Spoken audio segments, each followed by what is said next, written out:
गुरुसेवा में निरंतर बने रहना संसार में सबसे कठिन कार्य है। गुरुसेवा के आकर्षण में शिष्य को बहुत कुछ सहन करना पड़ता है और उसे अपने मन को मारकर रखना पड़ता है।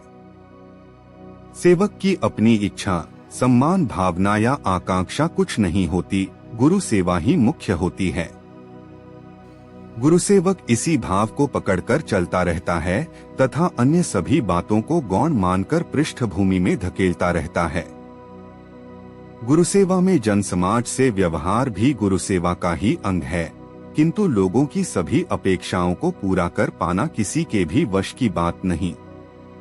भीतर मलिनता तथा बाहर ज्ञानियों जैसा दोहरा व्यक्तित्व एक समस्या है। गुरुसेवा यदि आसक्ति रहित की जाए तो वह मन को अंदर की ओर धकेलती है, जबकि मन बाहर की ओर भागना चाहता है। साधक में अंदर बाहर का द्वंद्व चला ही करता है। अभिमान तथा भय सेवा भाव तथा उत्साह को कुंठित कर देते हैं। सारी समस्या की जड़ अपने अंदर ही होती है। लक्ष्य अंदर की ओर जाते ही अभिमान तथा भय शिथिल होने लगते हैं। समस्या कोई होती ही नहीं, केवल मन की कल्पना होती है। कल्पनाओं में मनुष्य गिरता उठता रहता है और कल्पनाओं के आधार पर ही जगत खड़ा है।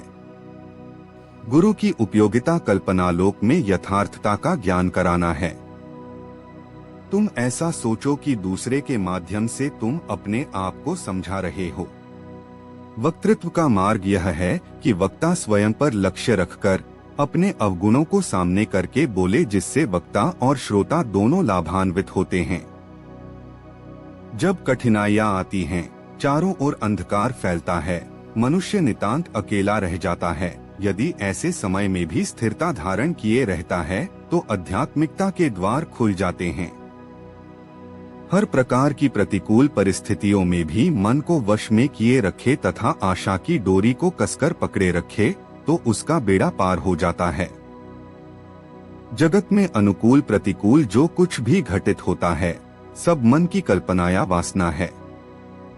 जो कल्पनाओं की लहरों तथा वासना की आंधियों को सहन कर लेता है, उसकी कल्पनाएं शांत हो जाती हैं तथा वासनाएं सूख जाती हैं, बाकी मन का आनंद रह जाता है।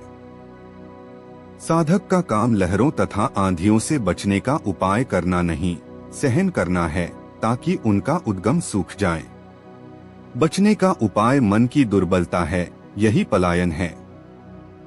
साधक को जीवन में आने वाली कठिनाइयों को बिना उपाय किए धीरज से न केवल सहन करना चाहिए, अपितु उनका स्वागत करना चाहिए। प्रसन्नता पूर्वक कष्ट सहन करना ही तपस्या है।